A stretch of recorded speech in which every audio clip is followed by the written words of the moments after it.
Je sais que voilà, Louise avait demandé des précisions. Alors moi aussi, quand tu avais énoncé ça dans les premières vidéos que j'avais vues de toi il y a quelques années, je les avais repostées dans mes montages. Et donc les Birzala, moi j'ai fait une recherche, effectivement. Alors je suis allé j'ai voulu trouver ce mot Birzala quelque part et je l'ai trouvé.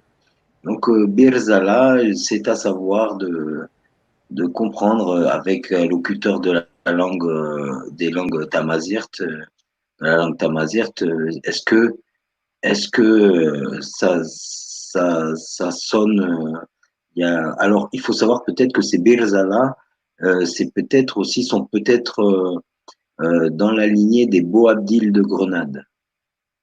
Donc il y a un lien. Alors attends, ton micro, j'ouvre ton micro, Macandal, vas-y, parle. Oui, c'est un article du Monde. Et donc, j'ai l'article là, hein, c'est la référence, c'est Francis Lam, hein, numéro 11 et 12. Euh, j'ai travaillé sur son article, quoi. Et donc, voilà, hein. J'ai pas tous les éléments parce qu'il me manque des pages là. J'allais vous citer, mais c'est effectivement, il disait que le nom de Brésil vient d'une tribu berbère, les Birzala. Alors, professeur, est-ce que Birzala, ça vous parle dans la langue keltémachèque que vous parlez? Attendez, j'allume votre micro. Ok, Allez-y, allez-y, allez-y. voilà, voilà.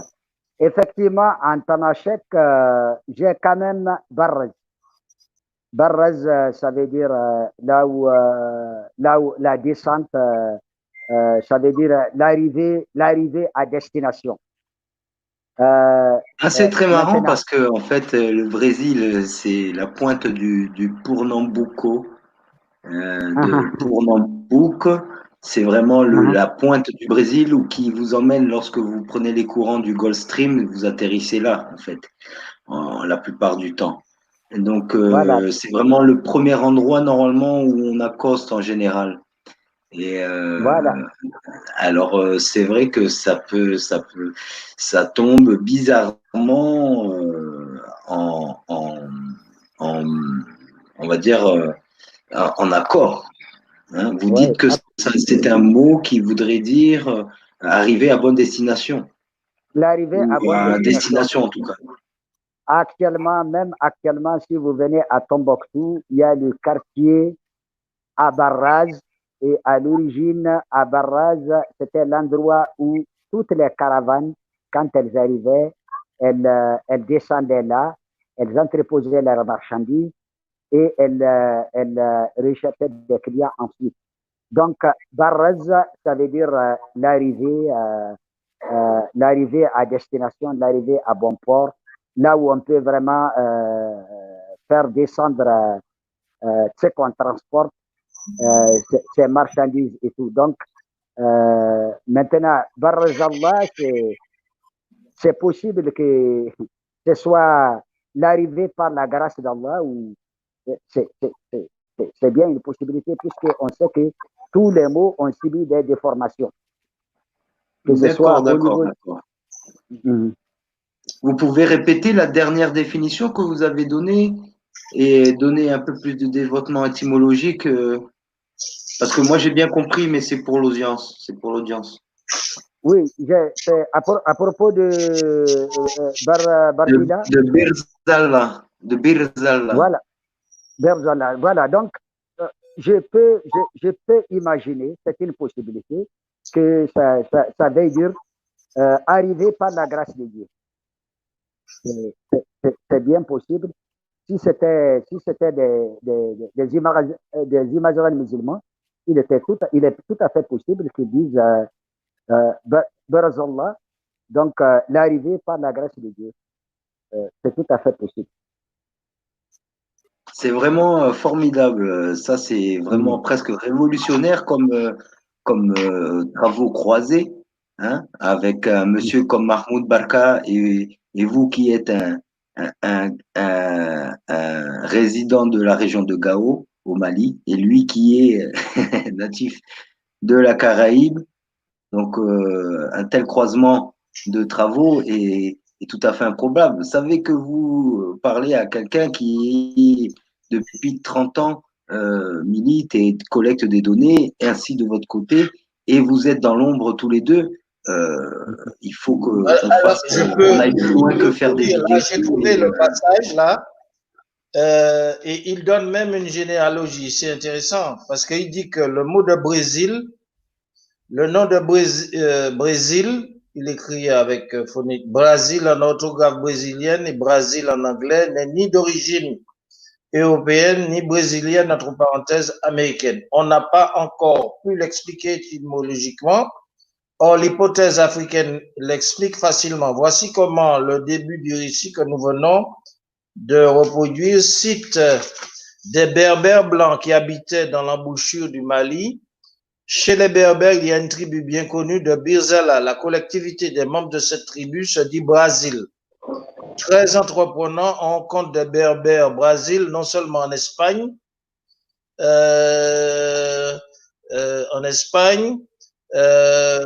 parle d'un nombre considérable de Birzali.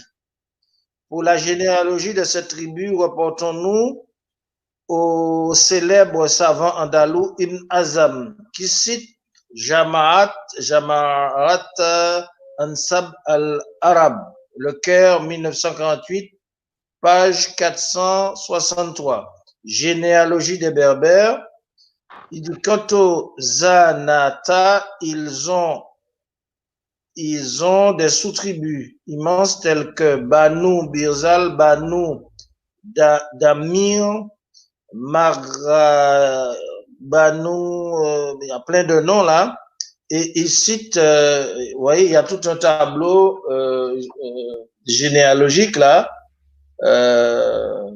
Donc, il y a du travail à faire. Hein. Il dit que toutes les tribus berbères que nous venons de citer sont des Mutazila, sinon les Banu Birza et les Banu Wassin. Vous voyez, donc, qui sont des Ibadites. Quant à la plupart des Banu Magrawa et des Banu Yafran, ils appartiennent aux sunnites. Le narrateur m'affirma que d'après les généalogies berbères, les Sadrata, les Mazata et les Lawata ont une origine copte. Fin de citation. Donc vous voyez, en fait, on peut faire le lien, il y a des recherches à faire par rapport à ces données-là. Et c'est pour cela que vous êtes toujours là, non? Oui, je suis là, je suis là.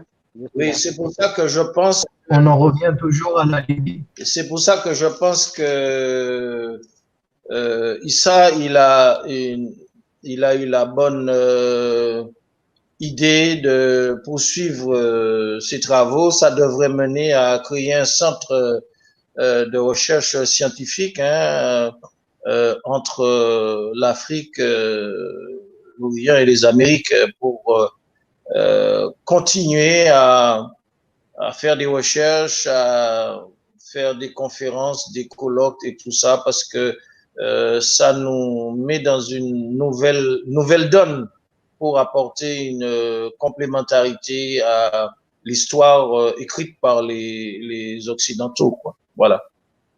Oui, non, je suis d'accord avec vous, Monsieur Makandar.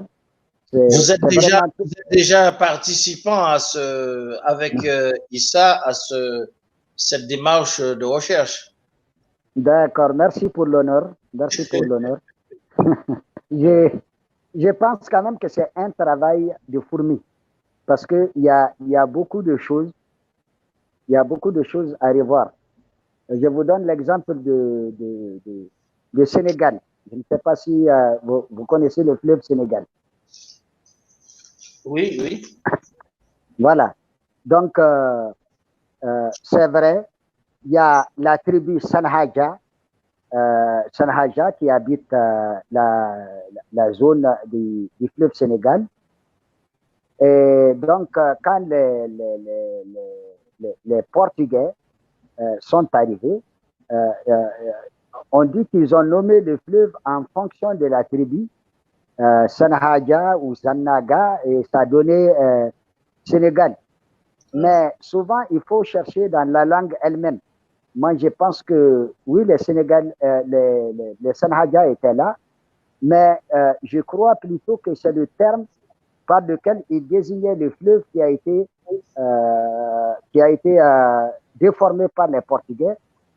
Moi, je suis plutôt pour le mot Senangal qui a donné Sénégal. Et Senangal en tamashek, ça veut dire transvasement.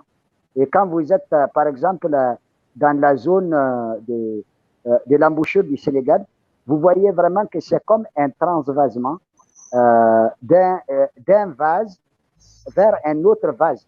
Là où le fleuve Sénégal se jette dans l'océan Atlantique. Et moi, je pense que les autochtones ont plutôt dit Senangal, de transvasement, et les Portugais, ils ont déformé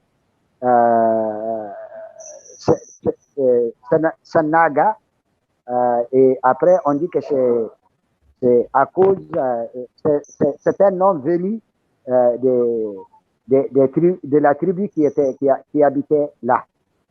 Donc, c'est vraiment bien de faire un travail même à partir des sources locales et en recherchant vraiment d'où est-ce que les choses sont parties et pour y arriver.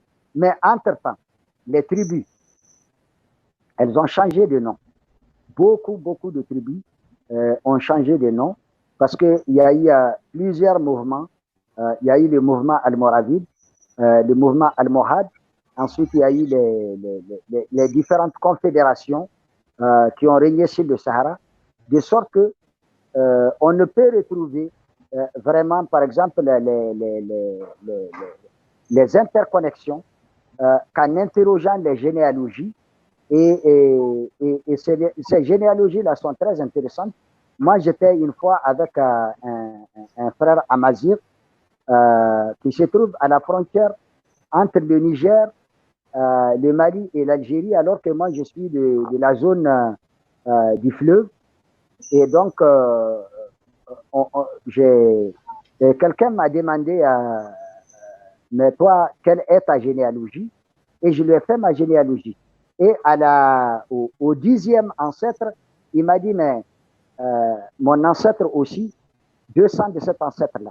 Alors que ils ont porté un nom totalement différent de notre confédération des tribus. Et donc, il est intéressant d'interroger et les généalogies, mais aussi les langues ou les dialectes d'origine. Et ça permettra de retrouver beaucoup de choses et de mettre beaucoup de choses en ordre.